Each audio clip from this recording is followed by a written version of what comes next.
ഫേസ്ബുക്കിലൂടെ നുണ പറയുന്ന സഹോദര, വാട്സാപ്പുകളിലൂടെ നുണ പ്രചരിപ്പിക്കുന്ന സഹോദര, അല്ലാഹുവിന്റെ പേരിൽ കള്ളം പറയുമ്പോ ചിന്തിച്ചോ, നബി സല്ലല്ലാഹു അലൈഹി വസല്ലമിന്റെ പേരിൽ എത്ര കളവാ പ്രചരിപ്പിച്ചത്.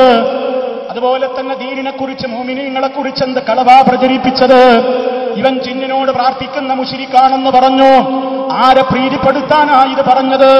ഇവൻ ജിന്നൂരിയാണ്, ഇവൻ ജിന്നിനെ വിളിച്ച് പ്രാർത്ഥിക്കുന്നവനാണ്. ഒരിക്കലും അവൻ ചിന്തിച്ചിട്ട് പോലുമില്ലാത്ത കാര്യങ്ങളത് അവന്റെ പേരിൽ കെട്ടിവെച്ചു, കളവ് പ്രചരിപ്പിച്ചു. പലയിടത്തും ഇന്റർവ്യൂ കൊടുത്തു, പലയിടത്തും അത് പ്രചരിപ്പിച്ചു.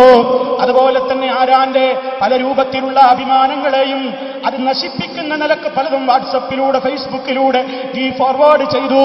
അങ്ങനെ ഒരുപാട് നുണകൾ നീ കാരണമായി നീ ഉണ്ടാക്കി, നീ അത് പ്രചരിപ്പിച്ചു. ലക്ഷങ്ങളത് കണ്ടോ, ലക്ഷങ്ങൾ ആ മെസ്സേജ് വായിച്ചു, ലക്ഷങ്ങളത് പലർക്കും കൈമാറി. തുടക്കക്കാരൻ നീയല്ലേ, സൂക്ഷിച്ചോ. റബ്ബ് തരുന്ന മൊബൈൽ ഉപയോഗപ്പെടുത്തുമ്പോ, റബ്ബ് തരുന്ന നെറ്റ് ഉപയോഗപ്പെടുത്തുമ്പോ ഖബറിൽ പോയി കിടക്കുന്ന സമയത്തൊരു ശിക്ഷ വരാനുണ്ട്. അതേ ഹബീബ് സല്ലല്ലാഹു അലൈഹി വസല്ലമ അവിടുത്തേക്ക് കാണിക്കപ്പെട്ട വളരെയേറെ ഭീകരമായ ഒരു ശിക്ഷയുണ്ട്. ഒരാളിങ്ങനെ കിടക്കുന്നു, ശരിക്ക് ചിന്തിച്ചോ, ശരിക്ക് ശ്രദ്ധിച്ചോ. ഒരാളിങ്ങനെ മലർത്തിക്കിടത്തിയിട്ടുണ്ട്. അതേ അതിന്റെ അടുത്തതാ ഒരു വ്യക്തി നിൽക്കുന്നു. അയാളുടെ കയ്യിൽ ഇരുമ്പിന്റെ ചവണയുണ്ട്, കൊടിലുണ്ട്.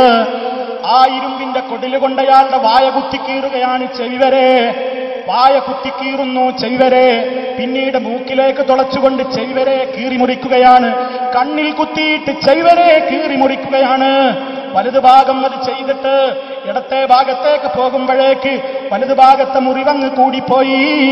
ഇടത്തെ ഭാഗത്തും ഇത് തന്നെ ചെയ്യുന്നു. അത് കഴിഞ്ഞ് വരുമ്പോഴേക്ക് ഈ ഭാഗത്ത് വീണ്ടും മുറി കൂടിപ്പോയി.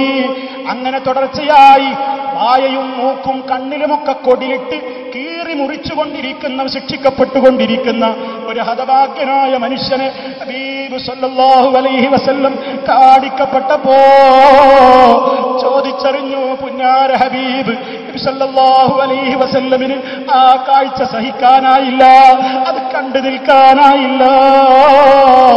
ചോദിച്ചു, ആരാണിവര്, എന്തിനാണിവര് ശിക്ഷിക്കപ്പെടുന്നത്? അവിടുന്ന് കേട്ട മറുപടി കേട്ടോ, ഇയാൾക്കെന്തായിരുന്നു പണിയെന്നോ? ഇയാൾ രാവിലെ ഒരു കളവങ്ങ് നിർമ്മിക്കും, ഒരു നുണയങ്ങ് ഇയാൾ ഉണ്ടാക്കും, എന്നിട്ടൊരു നുണ ഇയാൾ അങ്ങ് വീട്ടിൽ നിന്ന് അടിച്ചുവിടും. ആ അടിച്ചുവിട്ട നുണ, ഇയാൾ തുടങ്ങി വെച്ച നുണ ലോകം മുഴുവനത് എത്തുന്നു. ആളുകളതാ പലതും വിശ്വസിക്കുന്നു, നിരപരാധികളെ വേട്ടയാടുന്നു, പാവപ്പെട്ടവന്റെ അഭിമാനം പിച്ചി ചീന്തുന്നു. ഇന്ന് വരെ ശിർക്ക് ഒരിക്കലും ചെയ്യില്ലെന്ന് പ്രതിജ്ഞയെടുത്ത് പാപ്പാക്ക് ഇഷ്ടമില്ലെങ്കിൽ വീട്ടിൽ നിന്നിറങ്ങാൻ സന്നദ്ധമാണെന്ന് പറഞ്ഞ്, റബ്ബേ നിന്നെയല്ലാതെ ഞങ്ങൾ വിളിച്ചു പ്രാർത്ഥിക്കൂലെന്ന് പറഞ്ഞു നാട്ടിലും വീട്ടിലും പീഡനങ്ങളും അതുപോലെ തന്നെ ബഹിഷ്കരണങ്ങളും മക്ബറ വിലങ്ങലുകളുമെല്ലാം ഏറ്റുവാങ്ങിയ പാവപ്പെട്ട മുസ്ലിം സമുദായത്തിലെ പ്രവർത്തകരെ നോക്കിയിട്ട് അവൻ ജിന്നൂരിയാണ്, ജിന്നിനെ പ്രാർത്ഥിക്കുന്നവരാണെന്ന് കളവടിച്ചു വിട്ടപ്പോ, പലരെക്കുറിച്ചും പല ആരോപണങ്ങളും പറഞ്ഞപ്പോ, ലോകം മുഴുവൻ അത് ഏറ്റുവാങ്ങിയപ്പോ, പലയിടത്തേക്കും അത് പ്രചരിപ്പിച്ചപ്പോ ഓർത്തുപോയോ, അല്ലാഹ് ഒരിക്കലും പൊറുക്കാത്ത പാതകം ചെയ്തു എന്ന് 1 ലക്ഷത്തിന്റെയും പിൻബലമില്ലാതെ പറഞ്ഞുകൊണ്ട് പ്രചരിപ്പിക്കുമ്പോൾ ശക്തമായ നിലക്കുള്ള ശിക്ഷയാണ് ബർസഖിൽ കാത്തിരിക്കുന്നത്.